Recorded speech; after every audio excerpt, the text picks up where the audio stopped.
Hey everybody, I'm Christina Denstead, the host of the brand new podcast, Conejo Valley Visionaries. With Conejo Valley Visionaries, we're spotlighting the people and stories behind some of your favorite Conejo Valley small businesses. From restaurateurs to sommeliers, coaches to shop owners, you'll hear honest conversations about how these founders got started, the trials and tribulations of running a small business, and what their vision is for the future of their company. They'll even share advice for those of you interested in going out on your own. Plus, there will be giveaways every week. Make sure to subscribe to Conejo Valley Visionaries wherever you listen to podcasts so that you never miss an episode. And follow us at Conejo Valley Visionaries on Instagram to learn more about each guest and enter our weekly giveaways. And if you want to share your visionary story on the podcast, send us a DM. We are always open to guest nominations. See you every Thursday.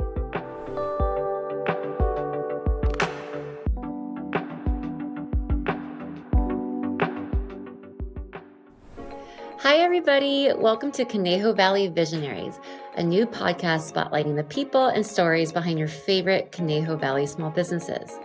In today's episode, we're talking to Luis Sanchez of Mouthful Eatery in Thousand Oaks. If you're not familiar, Mouthful is the most delicious Peruvian restaurant in Conejo Valley and one of Yelp's top 100 restaurants in the country. Luis's story is just as interesting. As a kid in Lima, Peru, food was an important part of his childhood, and cooking up his own creations sparked joy. While studying film in the US, Luis worked in various front-of-house positions at restaurants and bars across LA.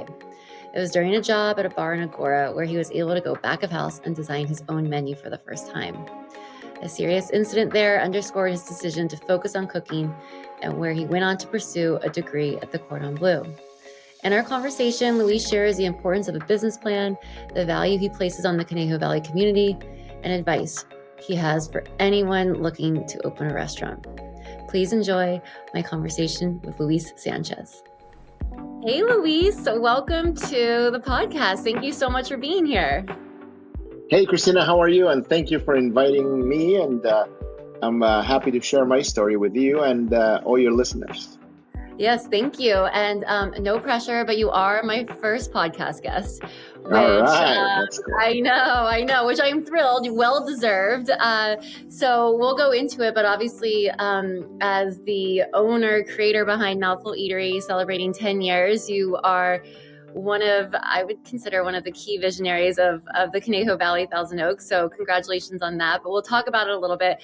I just realized, I don't know if I ever shared with you that I've been a big fan of Mouthful for almost 6 years because my office is right down the street. And when I was pregnant, I craved the lomo saltado sandwich. So that was like what kept me going during my pregnancy. So thank you for... Oh, that's great to hear. That's awesome. You know, I love to kind of go back and understand what it was like, what your childhood was like. So starting at the beginning, what did you study in school and what did you think you wanted to be when you grew up?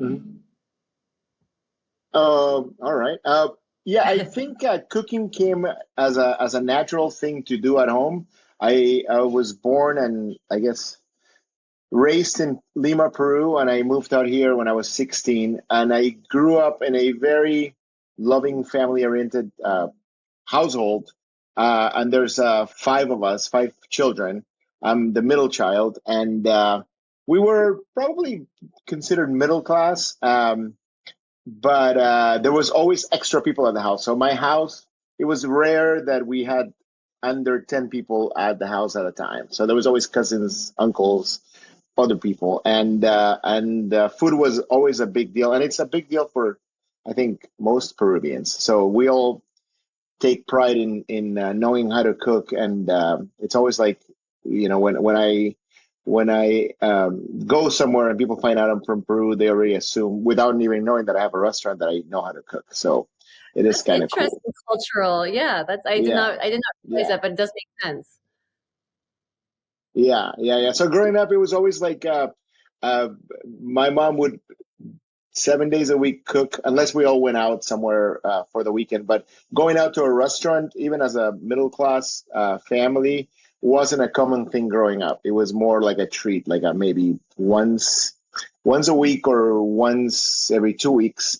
And I vividly remember, like if we had Chinese food on Sundays, which was one kind of a cool thing at Sunday nights, my mom, because there were so many mouths to feed, my mom would make like this really cool fried rice with like all the leftovers, whatever, chicken, pork, whatever we found, and we would get like the noodles or the wontons or something. So there was always an extension of even the going out experience was always kind of packaged together with some homemade stuff to extend the meal, I guess. So you didn't spend that much money, but it was always good. It never felt like I was cheated because my mom is a gifted cook, so it was always good.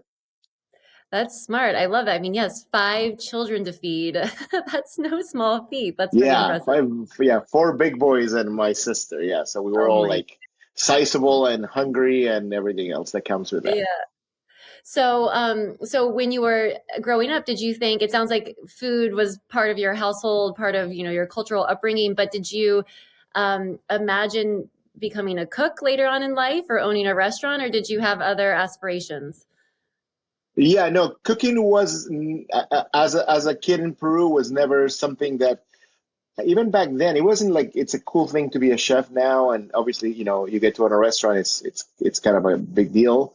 But growing up, most cooks were women, and most there wasn't a chef culture like it is now or it has been for 20 years. So it was really hard. I would assume that if I even told my dad, "Oh, I want to be a chef," he would be like, "Yeah, right. Okay, go back and think about something else. Come back and tell me what you want to do." So it was never like that. But I had the passion for it. I think we all did, and I remember even as a kid always helping my mom in different steps of making something.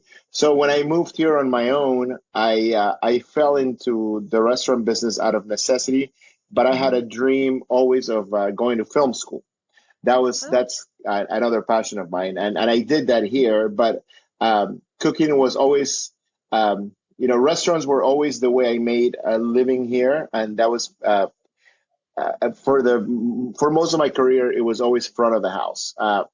From food running, bussing, waiting tables. I probably did the least off because I was always attracted to the bar and the energy behind the bar.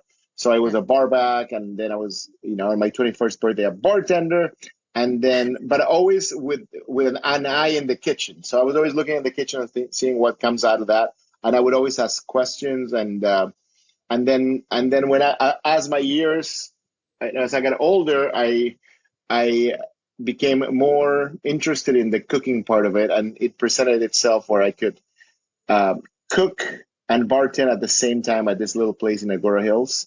Um, Hmm. and then from that, I saw like a little path there that I could do.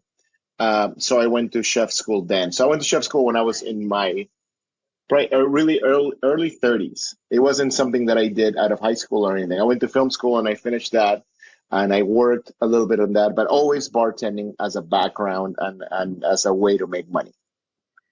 Wow, that's a cool transition and sort of like Hmm. maybe I mean sensible, but it feels like people either want to be front of house or back of house, but you found passion for both sides of it. Do you Yeah, think yeah. It's the creative. Yeah.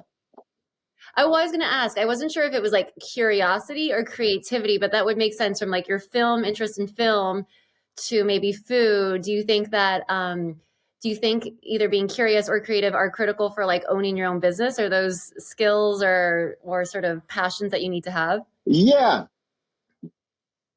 Yeah, I mean, I guess because I've read books of different chefs and different restaurateurs, and some of them are great with numbers, which trust me, it's a great thing to have.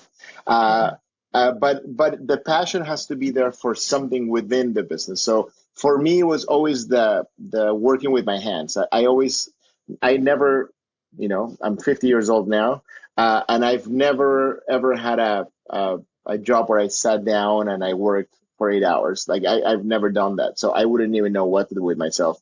I always have to do something, even when I'm sitting back here in the office and I do payroll. Like I do payroll in 35 minutes, and then I get up and go, oh, why don't I make soup for tomorrow?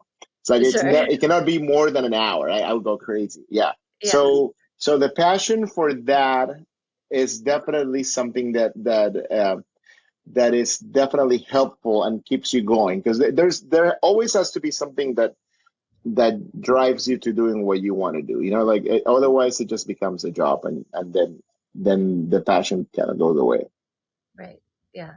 That makes a lot of sense. Do you remember the first dish that you ever made? Whether it be like back in your early age As or a maybe as a in Yeah, as a kid, I mean, my favorite thing, and I didn't even know about this cacio e pepe pasta thing. And I remember just being a kid making pasta and then mixing the pasta water with butter and a bunch of Parmesan cheese. Probably, I'm for sure not like a fancy Parmesan Reggiano or anything like that. It was just whatever crumbly cheese we had. And I yeah. would put a bunch of salt and a bunch of pepper. And it was like, and I marveled about how the hot water from like the pasta water and the cheese became this creamy sauce Mm-hmm. because there's no cream, and I was like, oh, this is so cool. And I would ask for that for my birthday, like and it was more like, Mom, can I make me this for my birthday? And she's like, oh yeah, sure. So Yeah. yeah, that's one of the first ones, and I still enjoy it.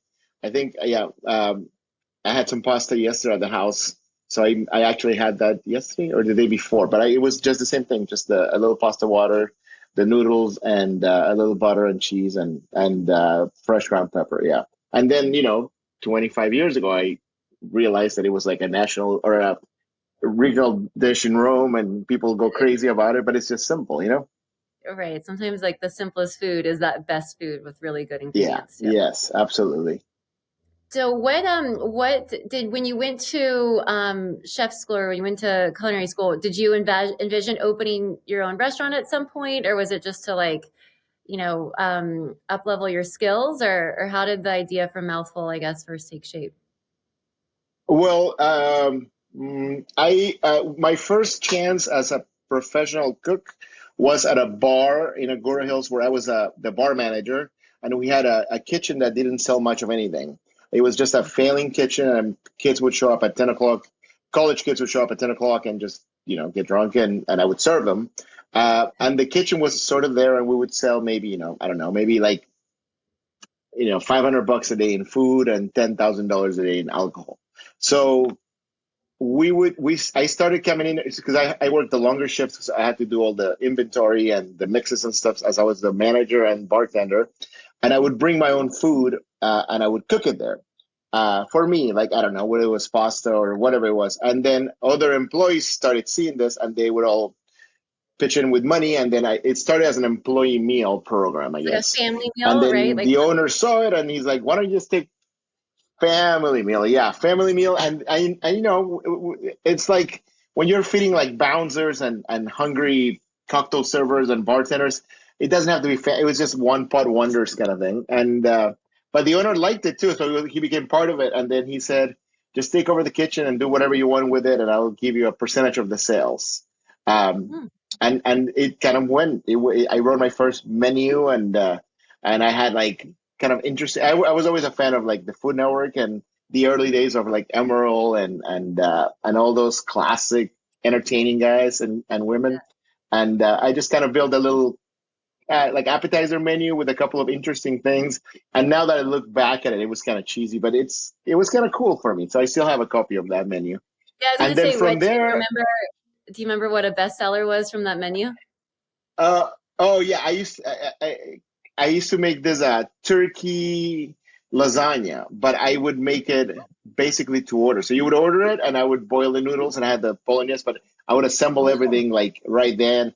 It would took like way too long. It was like 30 minutes to bake this thing on this old ovens that we had there. But it was good. It was really yeah. good. And then we had that, and then we had this which I've seen in other people. We had this roasted tomato soup, but instead of like croutons, I would make this mini grilled cheese little croutons that took forever because I want them to look like a little mini grilled cheese sandwich. And I would put them on a little skewer, and I don't know. But it was cool, and it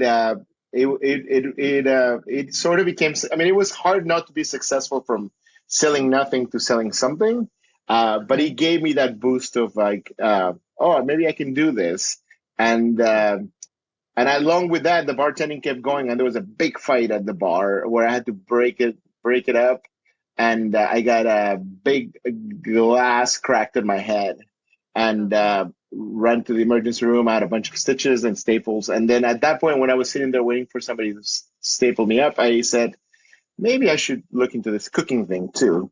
This was a college bar, so it was different.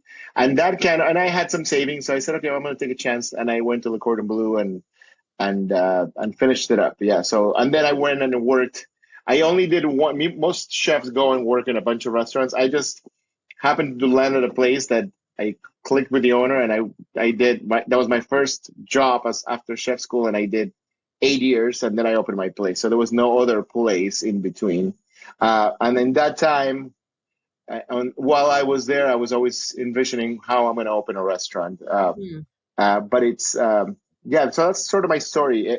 I wish sometimes that I would have gone around and worked at other people so I could learn from other chefs, but I stuck to the guy that treated me really well and became a mentor and a friend, and he's still around, and I love the guy. So yeah, that's kind of the background of it. It's an amazing story. Is the bar in Agoura still open?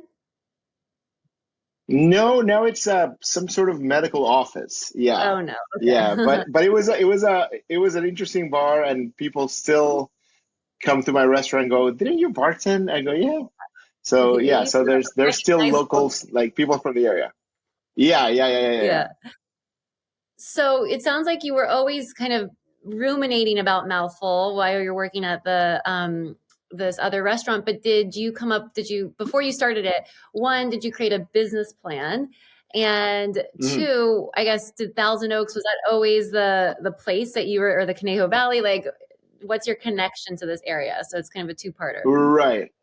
All right. So yes, on the business plan, but it wasn't a very well structured one at first until I had a partner when I started Mouthful, and he was more of the numbers person, and I was the Okay. creative. His name is Jeff. He's no longer part of Mouthful, but we have a great relationship, and he's still a dear friend of mine. But when we started, we had an idea. We had menu items. We had done tastings. We did like 3 rounds of tastings from 10 people, 30 people, and 50 people in our backyards, and we thought we had it, but the business plan was just a little bit of projected sales and this and that. And then we met with a real estate, like commercial real estate agent, and she was trying to place us in places. And then she took us for coffee and said, "Okay, let me see your business plan." And we gave her all these drawings, and she's like, "No, no, the business plan." I go, "This is it." And she's like, "No, no, no, no." So she told us about this app, or back then, I don't even know if it was an app, a program, I guess.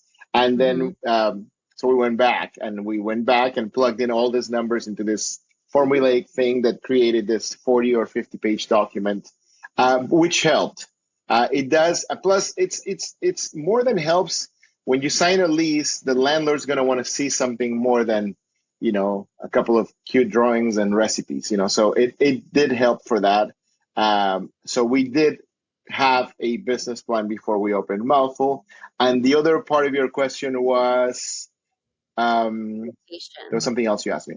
Um, Oh yeah, the question was about location. So oh why yeah, Conejo oh Valley? yeah, Why Thousand yeah. So I'm not much of a reader except for cookbooks, and I wish I was, but I tend to by the end of the day when I want to read, I tend to fall asleep once I open a book unless it's a very visual book. And I read Danny Meyer's story, and I've read a couple of his things, but one of them talks about doing business where you live, Oaks? and becoming part of the community in that way as well. So uh, I lived in Thousand Oaks. I was married at the time. We hadn't started a family, but I knew that I wanted to create.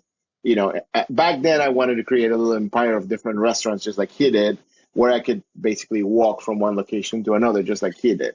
Uh-huh. So yeah, and I'm very happy that I did it. Because we could have gone to Studio City or Santa Monica Yeah. or Beverly Hills where I was, but I wanted it to be close. And I mean, I think that one thing that really resonates with me about Mouthful, and I think probably with everybody in Thousand Oaks, but also it's part of your ethos on your website, is community. And you just mentioned it right now. You do seem to be a very community oriented restaurant. You hold events every week or very regularly. Is that always like, was that from the start? Is to have these sort of jazz nights or different, kind of fundraisers and things at the restaurant? Yeah, yeah. From the beginning, in order to, and it wasn't even like a gimmicky thing, so people could know that I'm here. I always felt like that, you should do good where you should start. What is it? Start think global, but start local, and that's kind of the way we approached it. And we still, I mean, 10 years later, I mean, we have fundraisers for schools just basically every other week. There's something going on, and then we do some fun things where we teach cooking classes for school. There's a school in Agoura Hills that's a full Spanish immersion school, and we are their field trip. So they come to Mouthful when they're in sixth grade, and we break it down and we teach them cooking classes here. And but it's because we kind of like it too. It's good, and it keeps us as part of the community. And we did a bunch of stuff during COVID, and I don't know, I'm not very religious, but I think if you do well, and if you go at it with great intentions, then something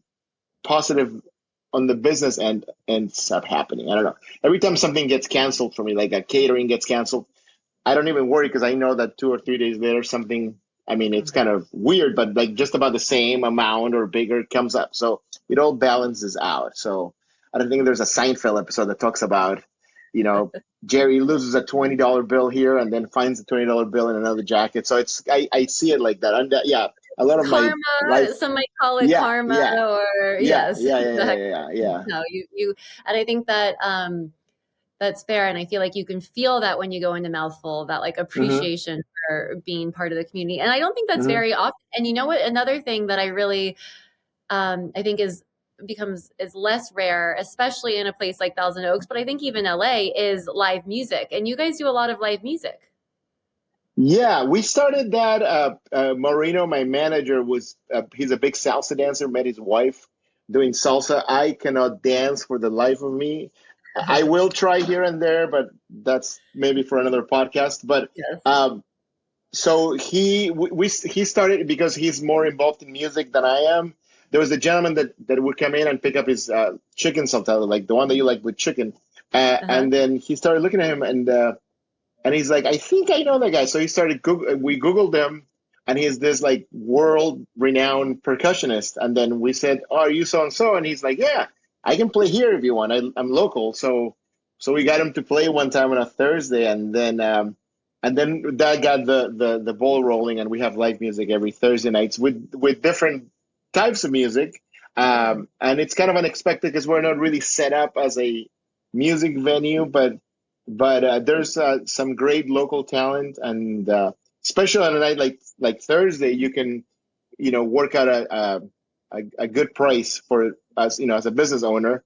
And if you book somebody like that on a Friday or Saturday, it would probably be impossible. But a Thursday works.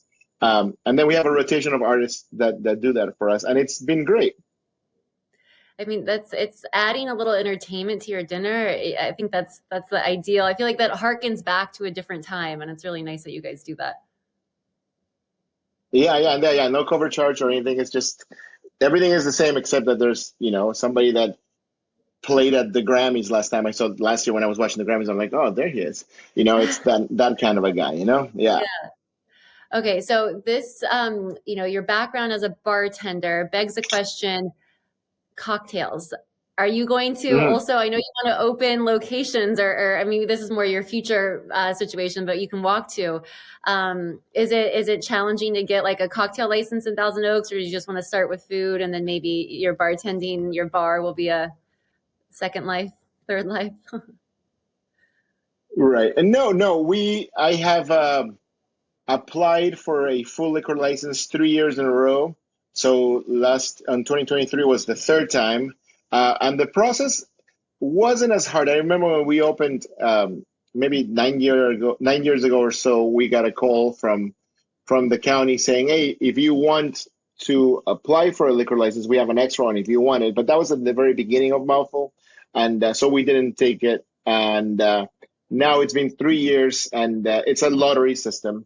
The last lottery, there was, I believe, 16 of us applying for it, and they only released two new licenses. Okay. So I was the very last. So I was 16 out of 16. So I had no chance. Because if you're third and some either the first or the second fall through for some reason, then you can move up. But yeah, so I knew when I because they show it on Zoom and um, so it wasn't meant to be this year, but I'll keep trying. And my vision of that is not to change Mouthful where we put a full bar in it, but I have this vision of making cool fruit driven cocktails at a reasonable price that are capped, like bottled, like maybe like a Snapple bottle, but with like I don't know, like an Aperol spritz or a pisco sour. So you can just get a glass with ice and your garnish, and then you take it to the bottle, and then you do this, and then we keep it consistent, and we can control volume, and we don't have to, from the business standpoint, we don't have to build a bar and or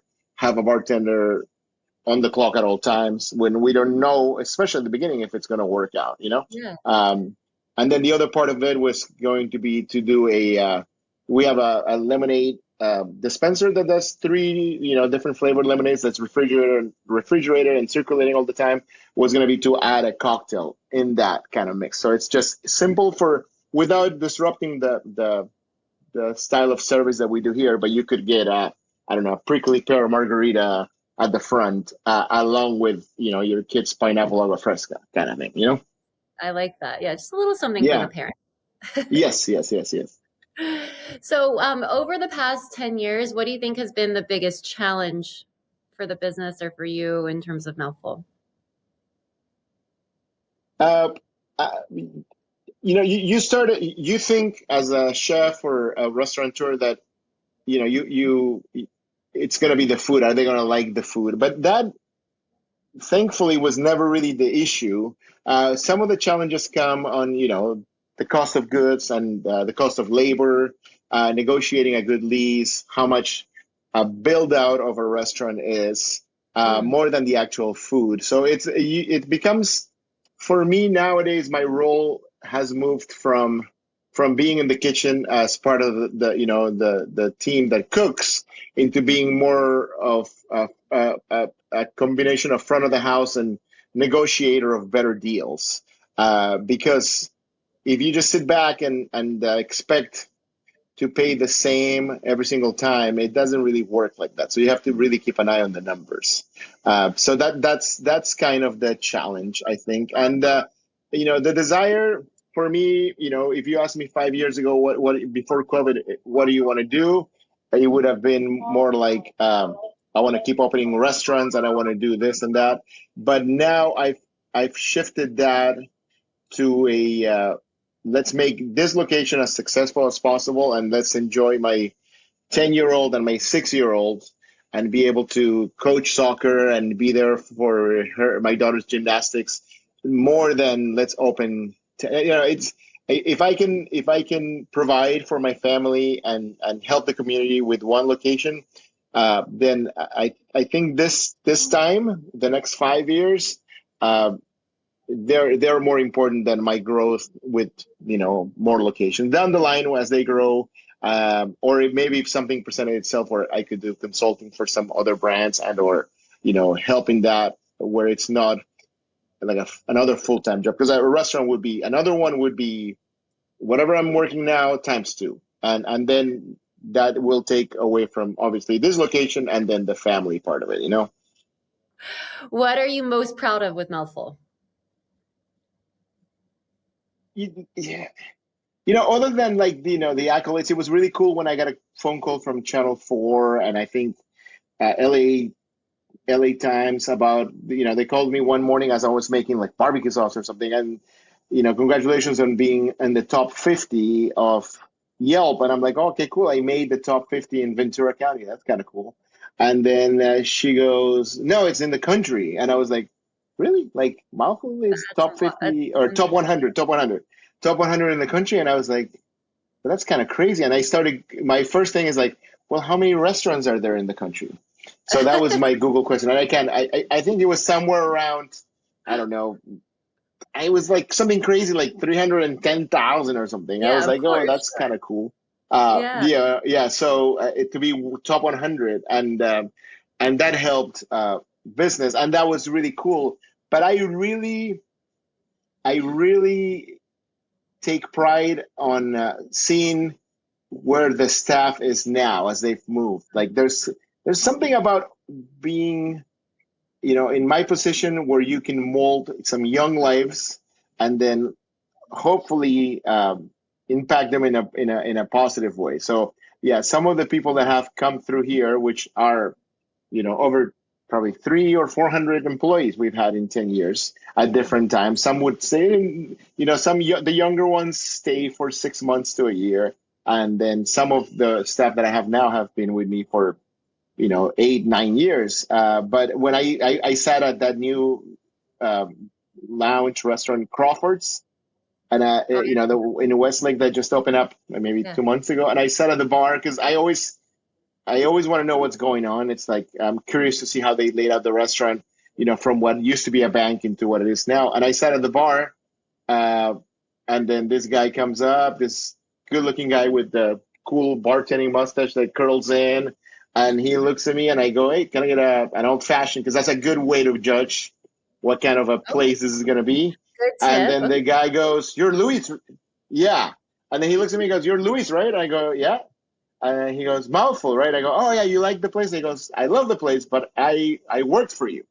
I was Ah, 17 years old, and I came from this program, and you hired me, and I had such a great experience, and I fell in love with the restaurant business." And then he went and he was a bar manager at Calamigos Ranch, and now he's one of the managers there behind the bar. So it's cool. Like I was like, all right. So yeah, so yeah. those moments are pretty cool. That's awesome. Well, it sounds like you had that relationship with a prior boss, and so be able to like pay that Yeah, forward to other people must feel really nice. absolutely. Yes, yes. Okay. Question though about your love of film and your film school dreams or aspirations when you're younger. I know that you had or still have a YouTube channel. Is that Hmm. part of how you're leveraging your film interests into your current life, or yeah, what do you do are you still pursuing something in the film world? Yeah, eventually I would love to go back. As you know, as a I went I want to direct something, and I directed some stuff when I was in school. And our YouTube channel, which is called A Seat at My Table, is basically an extension of the restaurant where we kind of go back to the way the emeralds of television used to do a cooking show where you actually saw the whole process, and it's not a TikTok, over the shoulder quick shot, which is cool too because people don't have the time. But I was hoping that I could make a connection with people that want to see the whole process of the recipe more than just like a couple of quick shots where you sort of have to imagine what happens in between. So yeah, so that's a seat at my table, and it's basically my kitchen at my house, cooking stuff that I cook for the kids and some stuff that comes from the restaurant, but as simply as possible, and that does fulfill the the director and or filmmaker in me for now.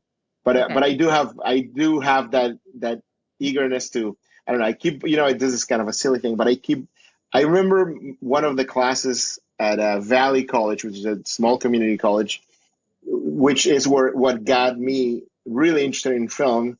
And it was this Canadian duo that would make this claymation films, and it's Hmm. basically just Play-Doh, and they take a shot and then they move it a little bit. So every time I go to Michael's or something, I always look at the clay or Play-Doh section. I keep buying it. So I have a bunch for someday when I'm old, and I'm gonna get my little camera out, and I'm gonna make old school little animations that probably nobody will watch except for me. But yeah, so that's still in the back burner. Yeah, more to come on that. But so yeah, so the YouTube channel does help with that, and I would like to keep that growing as we keep the restaurant growing.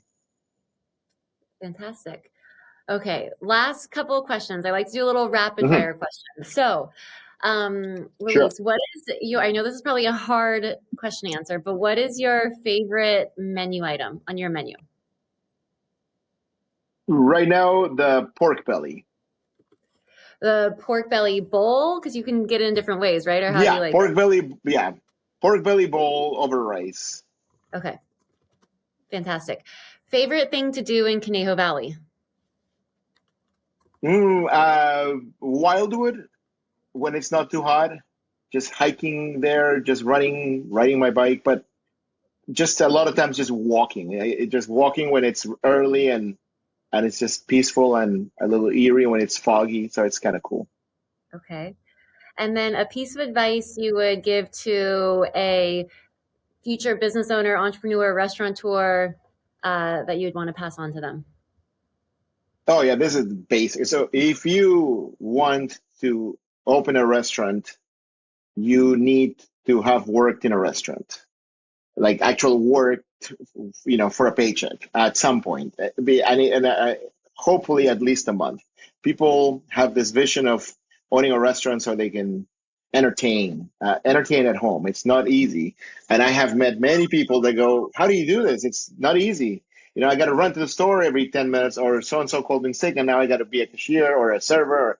Yes, it's all true. It's all true, and just like anything else, you have to experience it before you want to get into it, because it's more than just showing up. You gotta like getting home and smelling like garlic and onions, and another thing that people don't realize, especially in small businesses, like there's a lot of like cleaning stuff. So your clothes are basically if you go to a restaurant like, I don't know, Mastro's or Lazy Dog, at the time they're closing, you see the cooks coming out and they have a pair of shoes in their trunk. So they take the greasy shoes, they put them in the bag, and then they switch shoes because the mats of your car are just they get disgusting. But yeah, so yeah, that's a good note. It's like, watch them when they come out. They always pop out the trunk of the car and they switch shoes.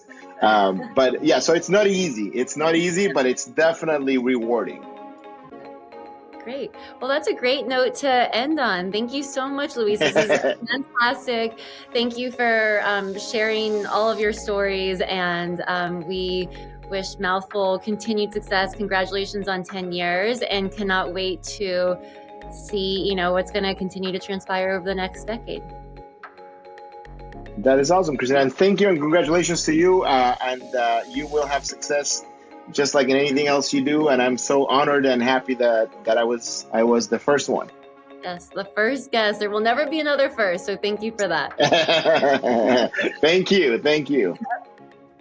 That was the chef owner of Mouthful Eatery in Thousand Oaks, Luis Sanchez. To enter to win a $50 gift card to Mouthful Eatery, go like at Mouthful Eatery on Instagram, and then comment with your favorite part of this episode on at Conejo Valley Visionaries on Instagram. If you want to get an extra entry, screenshot this episode and share it on stories, tagging both Mouthful Eatery and Conejo Valley Visionaries. Make sure to subscribe to Conejo Valley Visionaries wherever you listen to podcasts so that you never miss an episode. And follow us at Conejo Valley Visionaries on Instagram to learn more about each guest and enter our weekly giveaways. If you want to share your visionary story on the podcast, send us a DM. We are always open to guest nominations. This episode was produced by Christina Denstedt and Justin K. Sloan. Conejo Valley Visionaries is edited by Justin K. Sloan and J. Sloan Productions.